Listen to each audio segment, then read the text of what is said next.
Bismillahirrahmanirrahim. Assalamualaikum warahmatullahi wabarakatuh. Perkenalkan, nama saya Maryuni Putri dengan NIM 20040750033 kelas M96. Baik, di sini saya akan menjelaskan atau memaparkan sedikit tentang persiapan mengajar prosa. Adapun satuan pendidikan yaitu SD Negeri Conegaran. Tema 6, menuju masyarakat sejahtera. Subtema 1, masyarakat peduli lingkungan. Pembelajaran 1, muatan pelajaran bahasa Indonesia.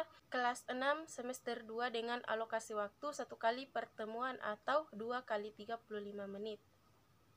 Adapun kompetensi inti yaitu yang pertama, menerima, menjalankan dan menghargai ajaran agama yang dianutnya. Yang kedua, menunjukkan perilaku jujur, disiplin, tanggung jawab, santun, peduli, dan percaya diri dalam berinteraksi dengan keluarga, teman, dan guru. Yang ketiga, memahami pengetahuan faktual dengan cara mengamati atau mendengar, melihat, membaca, dan menanya berdasarkan rasa ingin tahu tentang dirinya, makhluk ciptaan Tuhan dan kegiatannya, dan benda-benda yang dijumpainya di rumah dan di sekolah. Dan yang terakhir, menyajikan pengetahuan faktual dalam bahasa yang jelas dan logis, dalam karya yang estetis, dalam gerakan yang mencerminkan anak sehat, dan dalam tindakan yang mencerminkan perilaku anak beriman dan berakhlak mulia. Selanjutnya, kompetensi dasar dan indikator pencapaian kompetensi. Untuk kompetensi dasar, yang pertama ada 3.4, membandingkan karakteristik teks, puisi, dan teks prosa. Yang kedua, 3.5, mengubah teks puisi ke dalam teks prosa dengan tetap memperhatikan makna isi teks puisi. Dan untuk indikator pencapaian kompetensinya ada 3.5.1, yaitu menyampaikan perkiraan informasi dari teks non-fiksi berdasarkan kata-kata kunci yang terdapat pada judul. Dan yang terakhir 3.5.2, yaitu berlatih menjawab pertanyaan dari teks non-fiksi berdasarkan kata-kata kunci yang terdapat pada judul. Adapun tujuan pembelajarannya, yang pertama, melalui teks bacaan, peserta didik mampu menyampaikan perkiraan informasi dari teks non-fiksi berdasarkan kata-kata kunci yang terdapat pada judul dengan tepat. Dan yang kedua, setelah kegiatan membaca, peserta didik dapat menjawab pertanyaan dari teks non-fiksi berdasarkan kata-kata kunci yang terdapat pada judul. Adapun materi pembelajarannya yaitu menentukan kata-kata kunci yang terdapat pada judul. Dan untuk model pendekatan dan metode pembelajaran, yang pertama model pembelajarannya ada Problem Based Learning atau TPACK. Dan pendekatan pembelajaran yaitu scientific atau mengamati, menanya, mengumpulkan informasi, menalar, dan mengomunikasikan. Serta untuk metode pembelajarannya yaitu penugasan, tanya jawab, diskusi, dan simulasi. Selanjutnya untuk media, alat pembelajaran, dan sumber belajar. Nah, untuk media pembelajarannya di sini ada teks bacaan, video pembelajaran YouTube, bahan ajar, dan LKPD. Dan untuk alat pembelajarannya ada laptop dan proyektor serta kertas dan alat tulis. Dan untuk sumber belajarnya kalian bisa lihat di samping yang saya akan paparkan di sini. Selanjutnya kita masuk di langkah-langkah kegiatan pembelajaran. Nah, yang pertama ada kegiatan pendahuluan.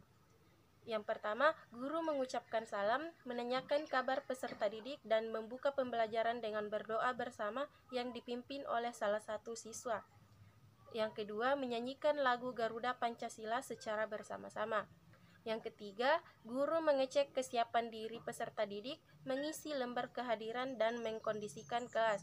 Yang keempat, guru memotivasi siswa dengan mengajak bertepuk semangat.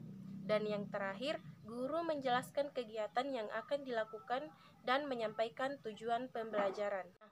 Kegiatan selanjutnya yaitu kegiatan inti. Yang pertama, kita melakukan orientasi peserta didik pada masalah. Nah, yang pertama, guru memberikan pertanyaan pendahuluan kepada peserta didik berkaitan dengan materi yang akan disampaikan. Selanjutnya, guru memotivasi peserta didik untuk terlibat dalam aktivitas pemecahan masalah nyata yang dipilih atau ditentukan. Dan yang terakhir, masalah yang diangkat kontekstual ditemukan sendiri oleh peserta didik melalui bahan bacaan atau lembar kegiatan pada tugas LKPD. Selanjutnya, mengorganisasikan peserta didik untuk belajar. Yang pertama, peserta didik dibagi dalam beberapa kelompok diskusi. Yang kedua, peserta didik memperhatikan penjelasan dari guru melalui video pembelajaran tentang informasi dari teks non-fiksi berdasarkan kata-kata kunci yang terdapat pada judul. Yang ketiga, guru membantu peserta didik mendefinisikan dan mengorganisasi tugas belajar yang berhubungan dengan masalah-masalah yang sudah diorientasikan pada tahap sebelumnya. Selanjutnya, membimbing penyelidikan individu maupun kelompok. Selanjutnya, peserta didik berdiskusi, mengumpulkan informasi yang sesuai atau membaca buku, diskusi, mencari di internet, dan melaksanakan eksperimen mencari penjelasan dan solusi dengan bimbingan guru. Selanjutnya, mengembangkan dan menyajikan hasil karya. Nah, di sini peserta didik menyampaikan perkiraan informasi dan berlatih menjawab pertanyaan dari teks non-fiksi berdasarkan kata-kata kunci yang terdapat pada judul. Dan guru membantu peserta didik untuk berbagi tugas dan merencanakan atau menyiapkan karya yang sesuai sebagai hasil pemecahan masalah dalam bentuk laporan, video, atau model sesuai tugas LKPD.